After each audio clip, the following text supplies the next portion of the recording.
አንቺ ነው ወዚህ መሰለሽ አቤል መጀመሪያ እሱን አንስበት አንተ ደማችን ቆይ ከዚህ ሁሉ ጊዜ በኋላ እንዴት አሁን ልትመጣቻለች እንጂ መቼም በእኔ ጉዳይ ነው ይሄ ለሰው ጉዳይ የተረሳ ነው እኔም እኮ እንደዛ ስለሚመስለኝ ነው መምጣቱ የነበረው መምሰል ሳይሆን ነው እንጂ ርብቃ እባክሽ አታውቂ እዚህ ያዙ ይኸው ምንድን ነው የመድኃኒት ነው አዎ እርግጠኛ ነሽ ያዙ አዎ አይ አይመስልም አዎ ግን ምን ነው እና ቆይ ዙላን ግን አልሰጣትም ነች አመንትሽ መበቀል ርብቃን ማነው ሰራተኛውን አዎ ሰው አታሉ እኔ ራሴ ነግርሻለሁ እሺ ይሁት በቃ ልጅ በቃ እሺ ግን ማሚቴ ደህና ናት ለምን ደህና ትሆናለች በእናትሽ ማቲ የወይዘሮ ማሚቴ ልጅ እንደሆነች ተረጋገጠ ማሚቴ ልክ ማቲ መታ በሩን ከፍታ እዩ ብላ ስትጠራ ነበረ ፌንቴ የነቀለችው እዩ ዛሬ ያየው ነገር እጅግ በጣም አስደንግጦታል በማቲ ደረት ላይ ነበረ ማሚቴ የሚል ንቅሳት ያየው የምን ማሚቴ ማናት ማሚቴ እያለ ባየው ነገር እጅግ በመደናገጥ እንግዲህ ጥያቄውን አቅርቧል ሰላም ጤና ይስጥልኝ ውድና የተከበራችሁ ተመልካቾች እንዴት አላችሁ እግዚአብሔር ይመስገን እኔ በጣም ደህና ነኝ በያላችሁበት ሰላማችሁ ይብዛ እያልኩኝ ዛሬ ደግሞ ርብቃ ድራማ ክፍል 27ን ይዤላችሁ መጥቻለሁ ለዚህ ቻናል አዲስ ከሆናችሁ ሰብስክራይብ እያደረጋችሁ እስከ ቪዲዮ ፍጻሜ ድረስ አብራችሁ ቆዩ ወይዘሮ ማሚቴ እንግዲህ በባለፈው ለልጄ ይሄን እንኳን መፈጸም ያቅተኝ እያለች ስትጸጸትና ስትናደድ አይተን ነበር በዛሬው ቀን ደግሞ ማቲ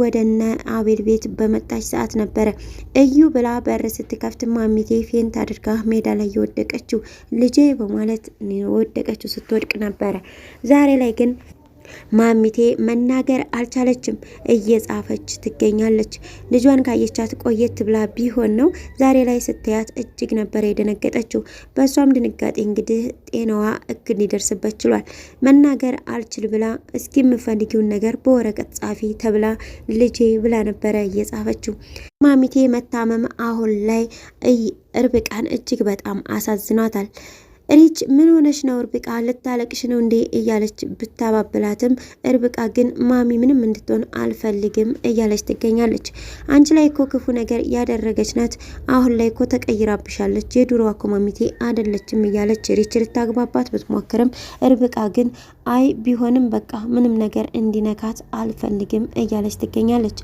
ጠላቶቻችንን ይቅር ማለት አለብን እነሱ ይቅርታ ባይጠይቁን እንኳን እኛ ሄደን ይቅርታ መጠየቅ አለብን እያለች ጥሩ ትምህርትን አስተላልፋለች ግን እልህና ብሶት እዚህ ጋር ለይቅርታ እንዳንሸነፍ ያደርገናል ማቲም እንግዲህ እጅግ በመናደድና በመበሳጨት ወደ እዩ ስልክ ደውላ ነበረ እንዴት አንተ እንደዚህ ልታታለለኝ ትችላለህ እያለች እንግዲህ በጣም እየተበሳጨችና እየተቆጣችው ነበረ እሱም ደግሞ በቃ አስረዳሻለሁ መጥቼ ቢላትም እሷ ግን እንዳታስረዳኝ አልፈልግም ምንድነው የምታስረዳኝ እያለችው ትገኛለች እንግዲህ የፌክ ወረቀት ማለትም ኮፒ ስለነበረ ኮፒውን አሳይቶ ነበረ የጋብቻውን እንድትፈርም ያደረጋት ቤትም ሄዶ እንግዲህ ሊያስረዳት ሞክሯል አንቺ ወረቀቱን ታላየሽ እንደማትፈርሚልኝ ስለማቅ ነው ለዛ ነው በማለት እንግዲህ ነግሯት ነበረ አሁን ግን ርብቃን አሳያታለሁ እያለ እዩ እየዛተ ይገኛል ምን ሊያደርግ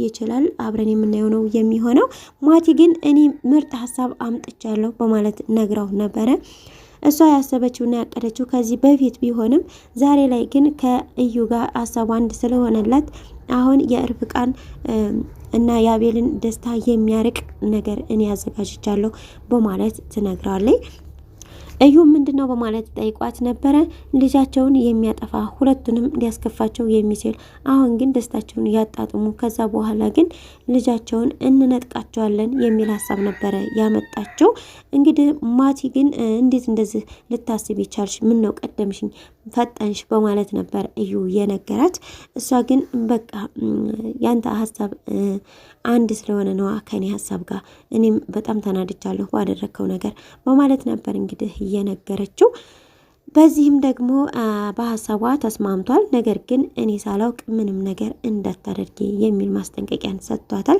ለምን አንተ ደስ አላለም እንዴ በማለት ነበረ የጠየቀችው። አይ ደስ ብሎኛል፣ ግን አሁን አይደለም ጊዜው በማለት ይነግራታል። እንግዲህ ማቲ እነ አቤል ቤት ለምን መጣች የሚለው ጥያቄ ደግሞ ጥያቄ የፈጠረባት ሰላም የነሳት ርብቃ ናት። ርብቃም አቤልን ለምንድን ነው ግን ማቲ የመጣችው በማለት ጠይቃው ነበረ። እኔ ምንም የማውቀው ነገር የለም በማለት ነው እሱም የመለሰላት። የመጣችው እኮ እኔን ፈልጋ ሳይሆን አንተን ፈልጋ ነው። ደግሞ እዚህ ቤት አንተን ፈልጋ እንጂ ማንንም ፈልጋ ልትመጣ አትችልም በማለት ጠይቃው ነበረ። እሱም ስትገባ እንግዲህ አቤል አላለችም እዩ ብላ ነው የገባችው። እኔ ምንም የማውቀው ነገር የለም፣ ከሷ ጋር ያለኝን ነገር ጨርሻለሁ፣ አላመንሽኝም እንዴ እስካሁን እያላት ይገኛል። እሷም በቃ ደውልና ለምን እንደመጣች ጠይቃት በማለት እንግዲህ አቤል ወደ ማቲ ጋር እንዲደውል ታደርገዋለች። አቤል እኔ አላምንም በማለት ነበር እንግዲህ ማቲም በደስታ ስልኩን ያነሳችው። አሁን እሱን ተይና ለምን እዚህ ቤት እንደመጣሽ ንገሪኝ በማለት ጥያቄ አቅርቦላት ነበረ። እሷም ናፍቀኝ ላይህ የሚል ሀሳብ ነበረ ያንጸባረቀችው። እሱም አይ አትቀልጂ፣ እምልሽን ብቻ ተናገሪ፣ እኔም ብለሽ እንዳልመጣሽማ ስትገቢ የጠራሽውን ስም አትርሺው በማለት እንግዲህ ያስታውሳታል። አይ ስመጣ እናትህን አየኋት፣ ስለዚህ እናትህን እንዳትቆጣቢ በማለት እዩ አልኩኝ እንጂ አንተን ለማየት እንጂ ካንተ ውጪ እሱ ጋር ምን ሊያመጣኝ ይችላል? እኔ ምልህ ያቺ ሰራተኛ አለች እንዲህ ብላ ስለ ርብቃ ክፉ ነገር ልትናገር ስትል በይ ሁለተኛ እዚህ ድረሽ እንዳትይ በማለት እንግዲህ ቀዩን ብሎባታል። ላወድ አድርጎ ስለነበረ ሲያወራት የነበረ የርብቃ ፊት ግን ደስታ አይታይበትም ነበር። እጅግ በጣም ተበሳጭታ ነበር በሰማቸው ቃል። አዙም እንግዲህ ለርብቃ መርዝ ስጪ ተብላ ተሰጥታለችና ያንን መርዝ ዛ እጇ ላይ ስታገላብጥ ሪች አጃስሪላት በማለት ነግራት ስለነበረ ለማሚቴ እስኪ ኩሽና ደርሽን ምጣ ውሃ ልጠጣ በማለት እንግዲህ ርብቃን ወደ ኩሽና ታመራለች። እዛም እንደሄደች እንግዲህ መርዙን በእጇ ይዛ ስታገላብጥ ነበረ የጠበቀቻት አዙ ማለት ነው። ምንድነው ብላ ስትጠይቃት እጅግ በመርበትበት ነበረ። መርዝ ነው እኔ አላቅም መድኃኒት ነው በማለት ትነግራታለች። እና ለምን አሰጫትም ስትላት አይ ምናልባት ከበሽታዋ ጋር አንድ አይነት ካልሆነ ብዬ ነው በማለት ትርበተበታለች። እሺ ብርጭቆ ስጪ ስትላት ማንኪያ ነበር አንስታ የሰጠቻት። እንዴ ይሄ እኮ ማንኪያ ነው ምን ሆነሽ ነው ስትላት አይ ምንም አልሆንኩ ማንኪያ እኮ ያልሽ መስሎኝ ነው በማለት ነበር አዙ እንግዲህ ተደነባብራ እንትን የነገረቻት። በስተ መጨረሻም እንግዲህ ብርጭቆም ሰጣት። አይ ደህና አትመስይኝም በማለት ነበር እንግዲህ ካጠገቧ እየሄደችው። አሁን ላይ ግን በቃ አንድ ነገር ቢደርስባት መርዙን አዙ ይዛ ስላየቻት ሪች በኋላ መጠርጠሯ አይቀርም። ምክንያቱም የተመረዘ ምግብ ነው መባሉ ስለማይቀር ነው ሐኪም ቤት ተሄዶ ለዛ ደግሞ ሪች ስላየች አዙ በቶሎ ትጋለጣለች የሚል ሀሳብ ነው ያለኝ። እዩም ያለውን ነገር እንግዲህ ለመጠየቅ ፈልጎ ማለትም ያለውን ነገር ለማስረዳት ለማቲ ወደ ማቲ ጋር ሄዶ ነበረ። እንግዲህ እዛም እንደደረሰ አስረድቷት ከጨረሰ በኋላ ደረቷ ላይ ያየውን ንቅሳት ግን እጅግ አስደንግጦት ነበረ። እሱም ማሚቴ የማማሚቴ በማለት ንቅሳቱን በመነካካት ጥያቄውን ለማቲ አቅርቧል። ማቲም እንግዲህ ምን መልስ ልትመልስ ትችላለች የሚለውን በቀጣይ ቪዲዮ አብረን የምናየው ነው የሚሆነው። እስካሁን አብራችሁ ስለቆያችሁ እጅግ በጣም አመሰግናለሁ። ለቻናሉ አዲስ ከሆናችሁ ሰብስክራይብ፣ ላይክ፣ ሼር እያደረጋችሁ አበረታቱኝ። በያላችሁበት ሰላማችሁ ይብዛ። ሰላም ለሀገራችን፣ ሰላም ለሕዝባችን።